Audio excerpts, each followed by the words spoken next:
Wrigley's Spearmint Chewing Gum, the refreshing, delicious treat that gives you chewing enjoyment, presents for your listening enjoyment Edmund O'Brien as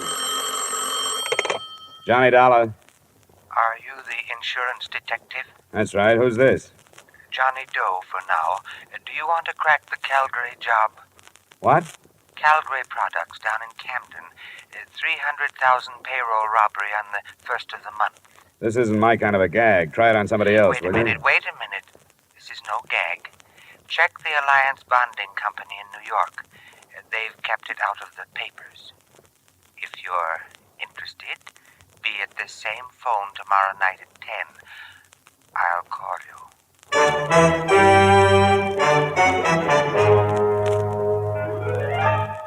the makers of Wrigley's Spearmint Chewing Gum bring you Edmund O'Brien in another adventure of the man with the action-packed expense account. America's fabulous freelance insurance investigator. Yours truly, Johnny Dollar.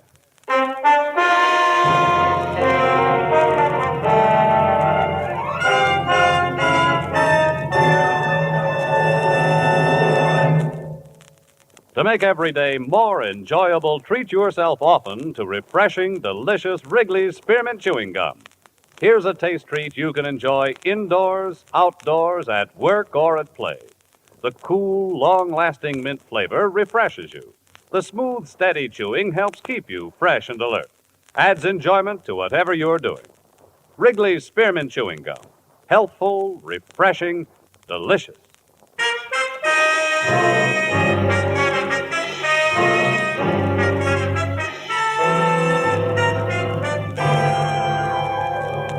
Expense account submitted by Special Investigator Johnny Dollar to Alliance Bonding Company, New York City, New York.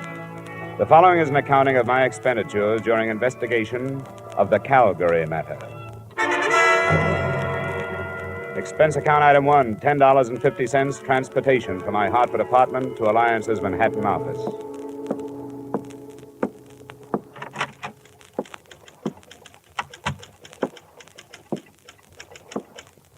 Good afternoon, sir. Hello. I think Mr. Matthews is expecting me. The name is Dollar? Oh, yes, Mr. Dollar. That door. Just go right in. Thank you. Yes. All right, Al. That'll be fine. The first bout starts at 8, but we don't care if we miss that. All right, I'll see you then. Sorry, but you can't hurry a son, you know. That's all right. I'm Johnny Dollar, Mr. Matthews. Yes, so I thought. Sit down, won't you? Uh-huh. Yes, sir? I don't want to be interrupted for the next hour, Miss Mills. Yes, sir. Mr. Dollar, do you put any stock in that telephone call? Oh, I haven't any idea. I don't know anything about it. I've done a lot of thinking since you phoned me about it, and of course there's nothing for us to do except to follow it up. But I can't help wondering if this man isn't a crank of some kind. Well, that's what I thought, too, until you bore him out by telling me there'd been a robbery that had been held from the press. Why has it been kept a secret? Well, all concerned thought it was the best idea, and there's a possibility that the group involved is the same one that carried off the Brink robbery.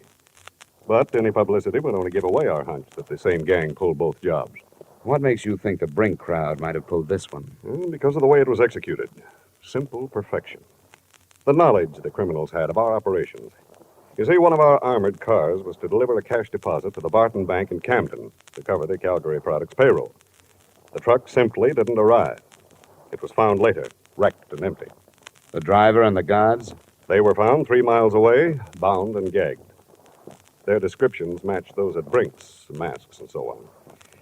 Yes, it was perfection. They knew exactly when and where. What do you want me to do? I've talked it over with the rest of the Alliance executives. We want you to follow that call through, but we must insist that you make every effort to maintain the security we have established. Here are the details.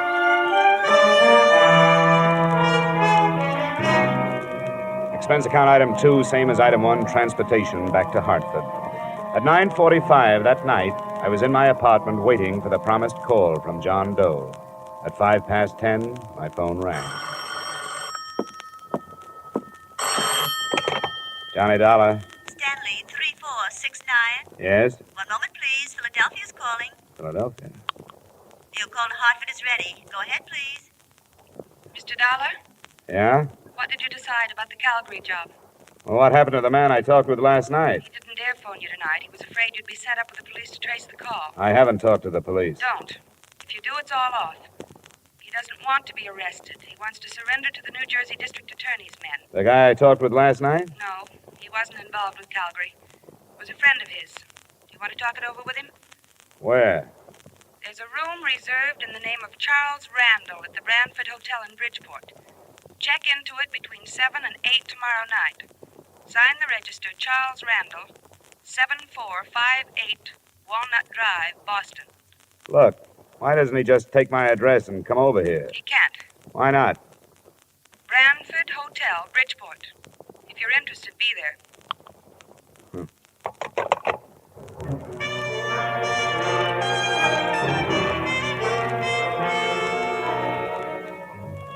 Expense account item 3, $5, mileage to Bridgeport and the Brantford Hotel. It was a weathered frame building in the Harbor District. I felt conspicuous walking across the lobby to the desk because I was the only man in sight who was wearing a tie. I wondered, since I was so out of place, why that address had been picked for a meeting that I assumed was not supposed to attract attention. My room was in the rear on the ground floor. I'd no more than opened a single window to air the room of the traces left by its previous tenant when I was signaled to the door.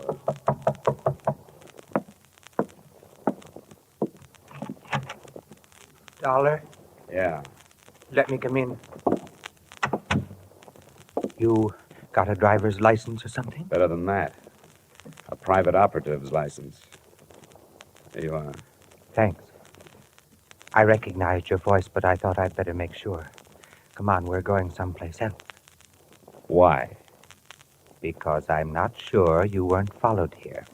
But I'll be sure we aren't going to be followed where we're going. I don't like it. It must be this way. You've got to believe me. He has to be careful. He doesn't want to get killed. What's the matter? The gang busting up? Come on, What started the trouble? Splitting the loot? Dollar. Don't bother with me. I can't tell you anything because I don't know anything. Believe me, I'm only doing this to help him out. You don't have to come if you don't want to. Where do we go? You won't be coming back here. Don't leave anything but the keys to your car. Somebody will drive it out. Do you know where I parked it? It's the green coupe, isn't it? Yeah. He knows. Not through the lobby. There's a rear door. My car is parked just outside.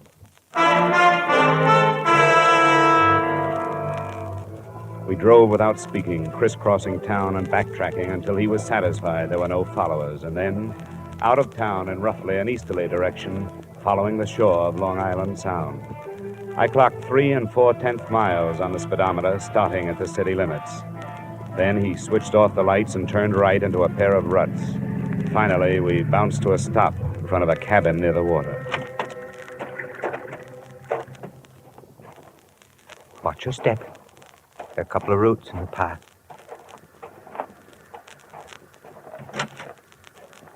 Did he come? He's here. Good. You wait in the car, will you? I don't think it'll take long. The first thing that impressed me as I walked past her into the single room was her youth. She didn't look much over 20. In spite of rather nondescript short brown hair and a band of freckles across an Irish nose, she was attractive. She was very small, and her violet eyes were very frightened. I'm glad you've come. Where's the man I've come after? He left.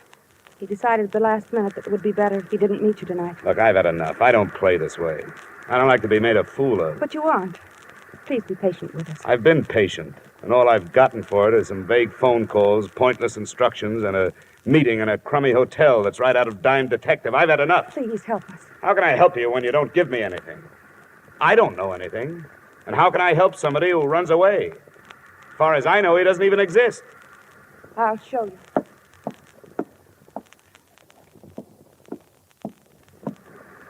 Open it.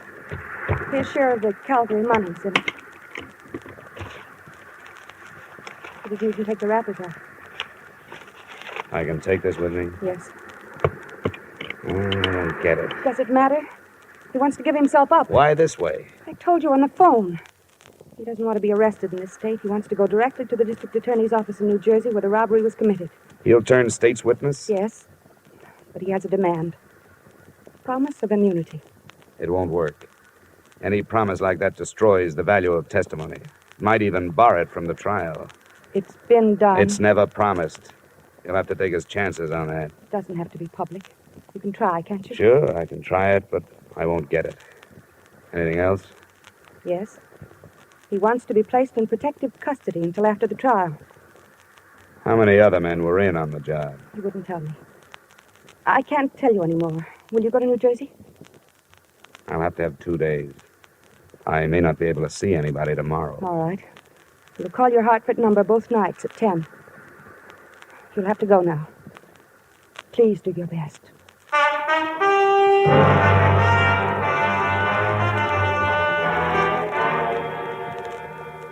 Don't be ridiculous, Dollar. That's one of the most impertinent requests I've heard since I took office. Nothing personal, Mr. Kreider. I was asked to make it, and I did. Well, would you see that he's placed under protective custody until after the trial? Why should I grant this criminal any favors? Well, if it means breaking the Calgary matter, it seems to me a favor or two would be worthwhile. We'll break it in due time. You know where he is? No, but I've been close. I may be able to bring him in if I can get you a word on a few of these things. Yeah, we'll see.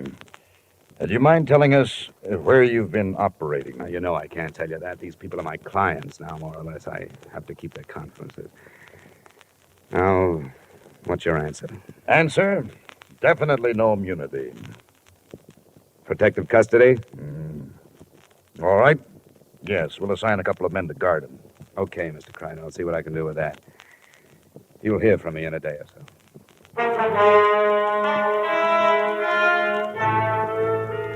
Expense account items 4 and 5, $40 traveled from New Haven to Trenton, New Jersey, and from Trenton back to Hartford. I reached home too late for the phone call that first night, but it came the next, promptly at 10, from Boston this time.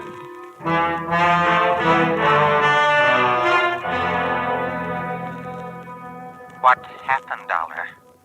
How did you make out? No worse than I expected to. Protection, but no immunity. Oh, that's not so good. They weren't too happy with the situation. I think because they want to make an arrest themselves. Were you followed? Yeah, 2 men.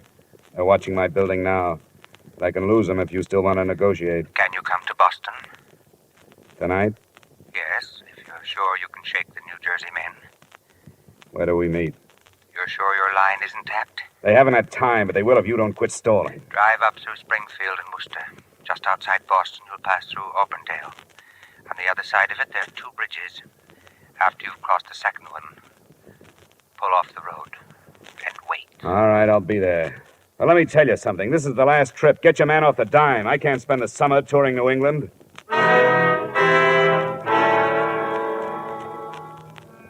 I slipped out of Hartford, found the second bridge beyond Auburndale, pulled off the road, and sat there, listening to the night. I sat there for an hour before anything happened.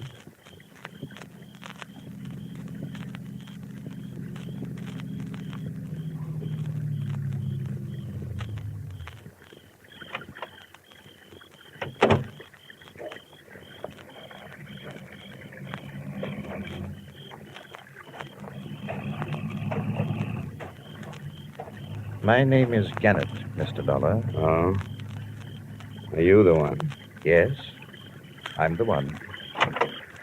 Get in. Thank you. Well, you caused quite a stir, Gannett. Yes, so I understand. I've heard that crime pays only those who write about it and those who investigate. Are you armed? No, but satisfy yourself. The DA in Trenton? Then, by all means, the DA and friends will be at the cottage by the sound side after you have delivered me. It wasn't a silent trip, but the subject of our scattered conversation was always far removed from the Calgary matter. Gannett's only typically criminal attitude was one of fear. He was never satisfied that we weren't being followed. We weren't. I learned that at 9:30 the next morning when we pulled up in front of the State Building in Trenton. We hadn't been followed. They were waiting for him.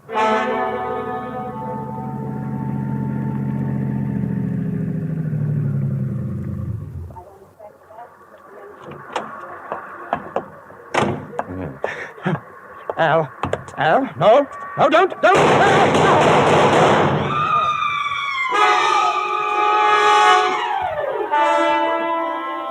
Someone in the crowd, it was impossible to know who, shot Gannett to death and disappeared in the confusion. It was sudden and unexpected. More unexpected, I think, than learning after police identification that Gannett, admitted criminal, was also Arnold Gannett, LLD, professor of law at Russell University, New Haven, Connecticut.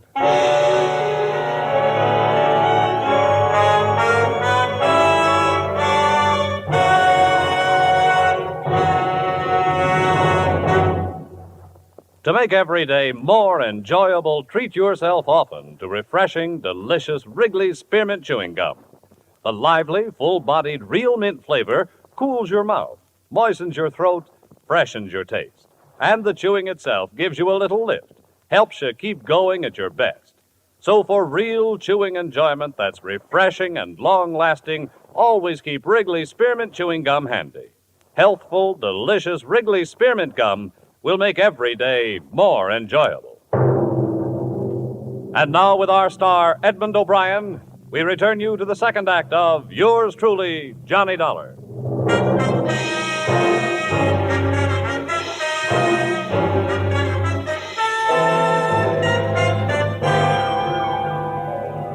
A lot of answers died with Professor Arnold Gannett on the sidewalk in front of New Jersey State Building, but one had been born at the same time.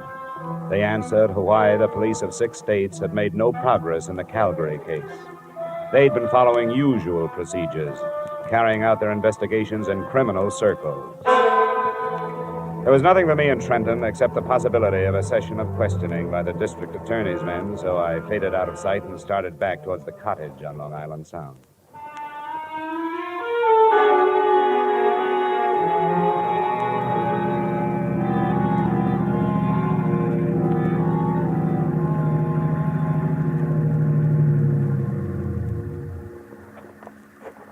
Hello? Hi. Did it go all right? No, it didn't. It blew up. Somebody was waiting for us in Trenton. He killed Gannett as he got out of the car. I thought we were careful enough. You were careful here and in Boston, but nobody was following you. They knew where he was going and waited for him. How did they find out? I don't know. He never told me anything about it. Where's the girl? She's asleep. She stayed awake all night. I don't know what this is going to do to her. She's his wife. She'll have to know. You're right. It'll be in the papers tomorrow, won't it? She was going back to New Haven in the morning. But I can't do it. I don't want to go in. I think you'd better. I don't know who you are, and so I don't want to lose track of you. Come on in with me. Very well.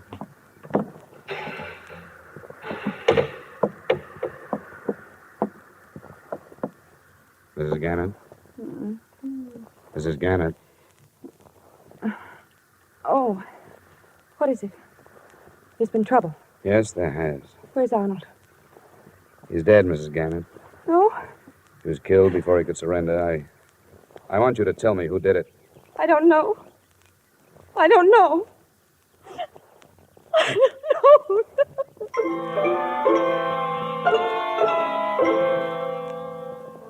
I gave her an hour to get hold of herself. During that time, I learned that the other man at the cottage was Earl Becker of Bridgeport and a gardener at Arnold Gannett's school. Enclosed, please find a copy of his statement. I'd known Arnold Gannett since he was a student at Russell University. We got to be good friends when we started to fish the Sound together. We didn't have anything else in common, but that sort of thing draws men together. I didn't know anything about the robbery until he told me he was in on it. That's all he told me. When he asked me to help him surrender, I said I would.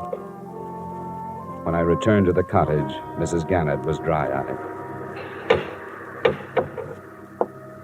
Dollar, I appreciate what you've done. You tried to help us, and I know that you're not to blame for anything. Oh, there was no way to stop it. It's all finished now. Now I want you to go back to Hartford. Oh, it's not as simple as that. I've put myself out on a limb with the New Jersey district attorney. I won't get off it until this is cleared up. Are you telling me the truth when you say you don't know who your husband was teamed up with? I don't know. He wouldn't tell me. He said it was safer if I didn't know. What did he tell you? Nothing until after it was all over. 2 weeks after. And I knew he was awake at night because something was troubling him. He couldn't lie to me. Your husband was a brilliant man, a doctor of letters.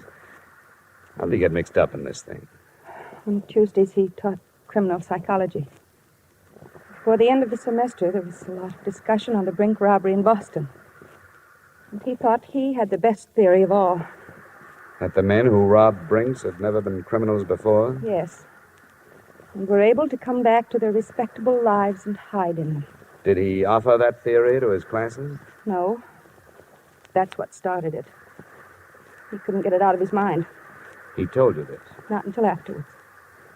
It grew into a challenge that he had to do something about. So he did it. And was successful. When he told me, I made him promise to give himself up. I made him do it. I'm sorry I have to keep after you, but there are things I have to know. These classes of his, how many students? It was a large enrollment this year. There were hundreds. Did your husband ever mention a man named Al? Oh, there were so many. I can't remember. Well, he must have kept records. Where can I find a list of his students? At our house in New Haven. Well, then we'll have to go there. I'll be outside. Please let me know as soon as you feel able to leave.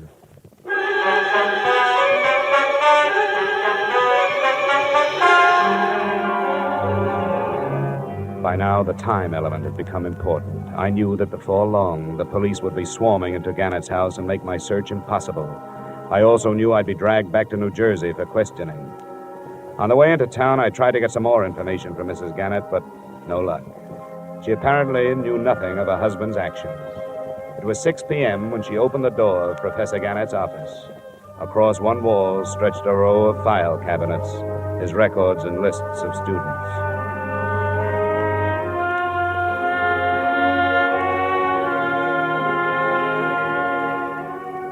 I never knew how many men's names start with the letters A and L. In an hour, Becker and I gathered from the 1949 and 50 enrollments some 100 names from Allen to Alvin. There aren't any more here. What do you do with a list like this? They live all over the country. Here's one from Arizona, Nebraska, Florida. I don't think we'll have to bother with them. You're dropping it? No. I think I found it. Which one? Hey, that car. Check the window, will you? See if it's police. Yes, it is.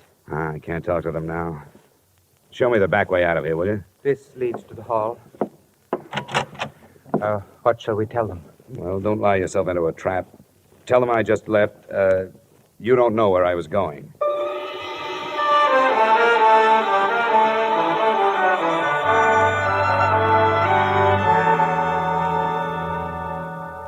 Have you read the papers, Mr. Matthews? Professor Gannett? Yes, it's hard to believe. You knew him? Yes, I'd met him. I'm awfully sorry about this. But now you know how the robbery was carried off with such perfection, don't you? What do you mean? You mentioned it yourself. They knew exactly where the armored truck would be and when. Your son Albert was a student of Professor Gannett's. What are you intimating? Well, there are thousands of students at Russell. I don't know of any other who has connections with the company that was robbed. I won't stand for The this. crime was committed because of a fixation Professor Gannett had about the Brink robbery. He felt he had to prove that respectable people could commit a crime and get away with it. He did it. But he couldn't have without knowing where your truck was going and approximately when it left New York. Where is your son? Strangely enough, this possibility had crossed my mind, too, but I just can't believe Where it. is he? He's in his room, packing for a canoe trip up in Vermont. Which one is his room? I'll show you. Come on, it's upstairs. Your suspicions are very strong, aren't they? Yes, they are, Mr. Matthews. What have you learned about my son? That his name is Albert. Then there is no proof. I don't know. I want to find out. But he would have no reason to do anything like this. I have always given him everything he wanted. But he's a brilliant boy, much too intelligent. Here's his room. Al, Yes, Dad. What is it? may we come in? I was just finishing. Oh, I'm sorry. Al, this is Mr. Dollar. I'm the investigator working on the Calgary matter. Oh? Well, excuse the room. My stuff's all over the place. I'm going up north. Where were you this morning at 9 o'clock? Why, What is this? Where were you? I don't see that it makes any difference. It does. Because I was with Professor Arnold Gannett at 9 o'clock. Before he was killed, he called to somebody named Al. What does he mean, Dad? I don't understand. Mind if I look over your room? For what? For a gun. A .38 from the sound of it. The police will be able to check the slugs that killed Gannett. Dad. Yes, Albert? Dad, I did it. I don't know why. I don't... What'll I do? I don't know. Dad, it wasn't supposed to end like this.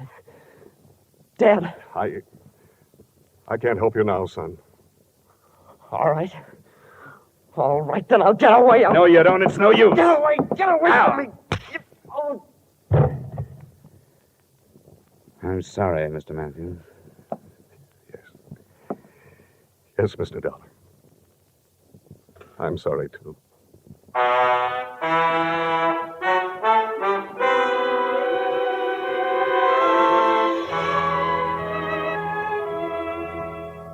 Albert Matthews' statement, by the time he had finished, involved two other law students. They, too, were from families that should have not included criminals. And I wonder if Professor Gannett's unsuccessful experiment doesn't mean that the Brink robbery, $2 million, wasn't committed by persons now hiding behind respectable lies. Expense account total, $1,180. Yours truly, Johnny Dollar.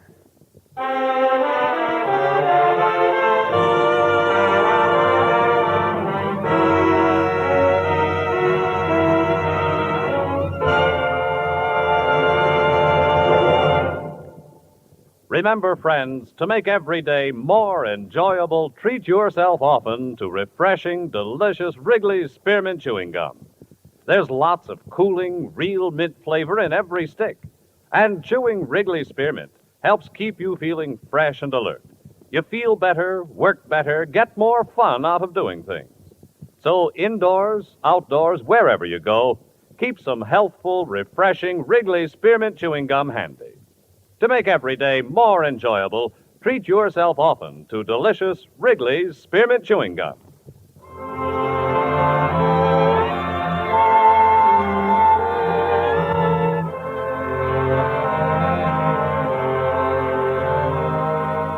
Yours truly, Johnny Dollar, brought to you by Wrigley's Spearmint Gum, stars Edmund O'Brien in the title role, and is written by Gil Dowd and David Ellis, with music composed and conducted by Leith Stevens.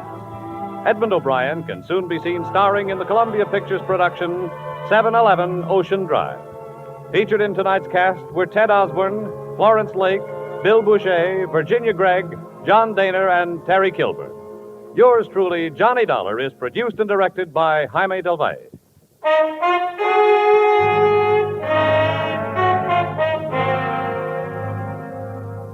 The makers of Wrigley's Spearmint Chewing Gum hope you've enjoyed tonight's story of Johnny Dollar and that you're enjoying delicious Wrigley's Spearmint Chewing Gum every day. We invite you to join us again next week at this same time when, from Hollywood, Edmund O'Brien returns in another adventure of Yours truly, Johnny Dollar.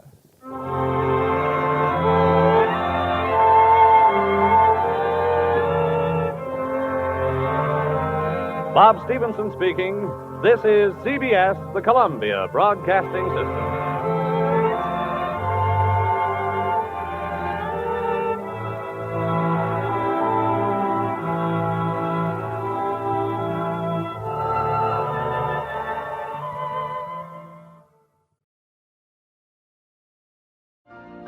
You've been listening to the OTR Gold Network. Find more classic radio at otrgold.com.